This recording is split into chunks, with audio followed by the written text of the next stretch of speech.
The new season's ranked system is a true testament to skill in Apex Legends, with the new lobbies turning into slow-burning games where the occasional Predator pre-made squads roll over full gold teams. It's safe to say that skill really shines through. And thanks to this, we've already seen over 300,000 masters in just a month after its release. Can't believe these guys were held back by the system all along. Congrats to all of the first-time masters finally getting the rank that they deserve. If you're watching this video and you haven't gotten a master yet, don't worry, because today I'll go over some surefire methods to ensure that you climb in Season 17 ranked, and better yet, you don't even need to know how to play the game to do it. Let's dive into it. Obviously, the most viable way of getting into Master this season is making the most out of the placement-based LP rewards, where you're guaranteed to be in the positive past the top 10 with some larger gains in the top 5 and upwards. Naturally, with a system like this, you want to ensure that you consistently gain LP, right? So before diving into specific ways that you can pull this off, generally speaking, you will want to drop safe and far away from any other teams and avoid any fights as the game goes on. If you can get to the top 2 without dealing any point of damage, you've taken the safest route for the most consistent gains. By stretching these consistent gains, and mind you, these are a pretty decent amount of gains, across a long enough period of time, you will be able to get to Master without lifting a finger. So anyways, without further ado, let's dive into some more specific ways that you can pull this off. Because one flaw with straight up ratting is that it's actually kind of risky. If you try to take a rat spot inside of the circle, odds are that some enemy team might sniff you out, or even worse, go for ratting themselves and end up finding you, and then kill you as you're trying your best to simply stay alive rather than fighting back. No matter whether you position yourself deep or by the edge of the zone, the risk will always be high as long as you are in the circle. So how do you mitigate that risk? Simple, just don't go into the circle. This first rat strategy involves staying outside of the zone for as long as humanly possible, so generally somewhere around the 3rd ring when it starts ticking for some real chunks of damage. To most efficiently pull this strategy off, you will need a team consisting of a lifeline, Loba, and ideally a rotation legend like Valkyrie or Pathfinder to ensure that you can get back into the ring more safely. You can also swap either lifeline or the rotation legend out for a recon legend so you can keep track of the position of every enemy in the game. A specific composition like this isn't a must, but it makes it more likely for you to succeed. Obviously, you will want to drop around the edges of the map like I mentioned previously at the start of the game, and then try to stay as far back as possible. Make sure that you stack up on as many crafting materials as humanly possible, as well as ensure that everyone on your team has a heat shield. Ideally, you'll want to land somewhere with a replicator and then rotate into a different POI outside of the circle with another replicator as well. If you have the space for it, you will want to pre-stack yourself up with medkits and then leave the rest as crafting materials. As the zone starts closing, keep hugging a replicator and rotate between these replicators that are outside of the zone while crafting more medkits along the way. You can use the rotational legend, or I guess an evac tower, to move between the points of interest more easily. The Loba will allow you to black market and grab any nearby meds or survival items like the heat shield or evac towers, and the lifeline will allow you to heal up your entire team fully for the cost of 1 cooldown and 1 heat shield, which will help you stay sustained for as long as possible. What's also so great about Loba is that she allows you to immediately dip with her tactical at the first sign of trouble. Also, having a support legend on your roster helps you out in the unlikely event, or maybe likely event, of your 1 or 2 teammates dying, as you can simply escape back into the zone, craft your banners back, and try again.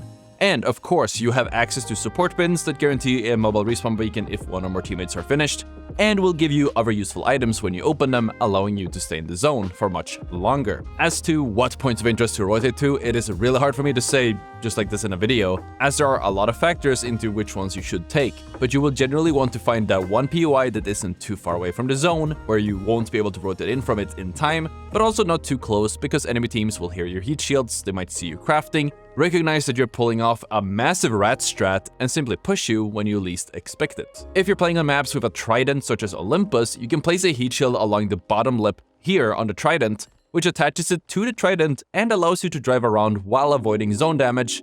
And believe me, this really allows you to make some huge rotations, even if you're stuck deep in the zone. And as far as strategies go, this one is pretty solid to get you to the mid or the end game, but what do you do once you've safely made it into the ring and you don't know how to keep yourself alive? Or what if you are inside of the zone and want an alternate way to stay alive without having to play outside of the ring? After all, playing outside of the edge of the ring makes it unlikely that enemy teams will find you, but depending on the ring, there will be circumstances where you cannot rotate in without being held out, and in those circumstances, you're going to want to apply another strategy, namely traditional ratting. I believe that mastering traditional ratting is a skill on its own, and it doesn't always have to do with using the conventional, overpowered spots that we all know and love, especially because there are so many that it is impossible to list in one video. In addition to that, there are plenty of spots that aren't actually good rat spots, but depending on the circumstance, end up being great places to keep your head down and stay unnoticed. And to spot these, you need to adopt the mind of the rat. Hold on now, don't worry, you can put the cheese down, there are better ways to do it. I oftentimes say that it requires a masterful game leader to be able to rat properly, and the more I've seen rats, the more I believe it. Now, obviously, you need to have good map knowledge and grasp of the spots that you can play to pull it off, but the best rats can make do with distractions, reading the enemies, and using the space that they've been given. In some cases, even creating space for themselves through various means. And before I give you guys some tips on types of positions that you will want to rat from, I want to show you a quick clip from Sweet Dream's grind where he solo queued to Predator, doing no damage, which really showcases how he abused space. In this clip, Sweet is sitting next to a Loba ult that acts as a distraction.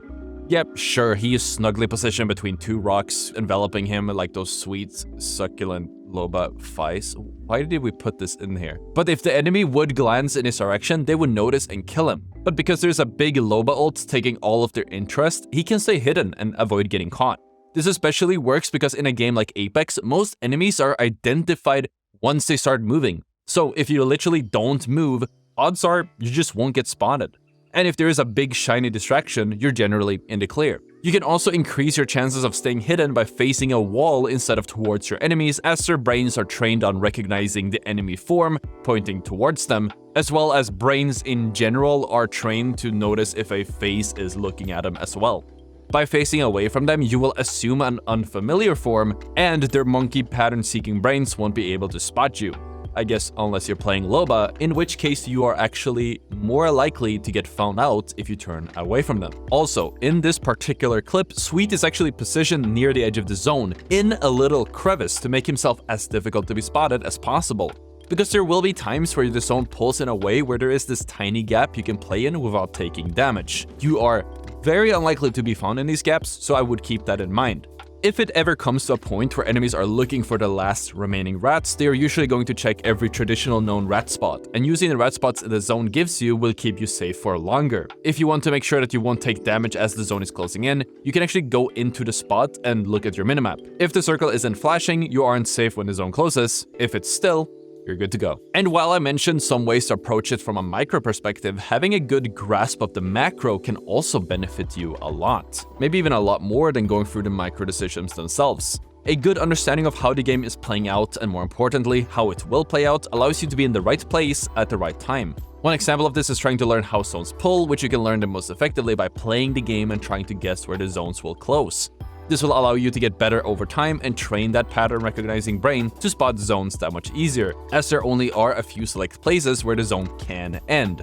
There's also a heat map that I post with the seasonal update video, which shows where zones can and cannot end, which does update every season, so make sure that you've subscribed so you don't miss it. If you are able to learn where all the teams are playing, you can make an educated guess on where they will want to be playing, and if you have a good grasp of where the enemy teams are in the final rings, you'll want to position yourself where you are far away from each and every one of them, with a lot of space between you so they don't accidentally run straight into you. By doing so, you can stay hidden for that much longer, which allows you to either third party later on or simply die in the second place once the fraggers have cleaned up.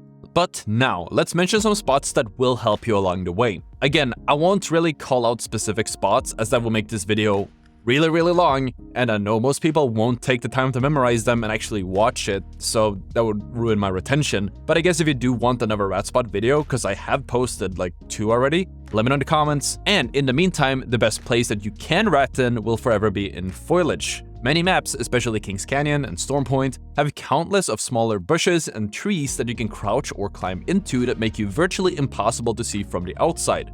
if you don't have anywhere to hide, or hell, if you do, make sure to abuse these as much as you can to ensure that you get the most RP. But let's be real for a moment, all things considered, I don't think that ratting for RP is ever a good thing. You will inflate your rank, you'll get a shiny badge, but is it really worth it? At this rate, we will probably have almost 1 million master players by the end of the season, and everyone knows it's not actually worth something.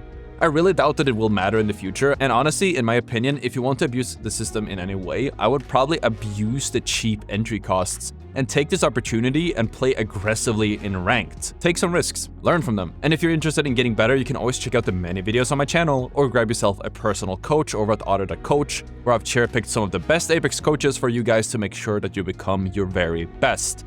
Anyways, thank you guys so much for watching. If you want to get better, check out the video on the screen, and I'll see you all tomorrow. Peace out.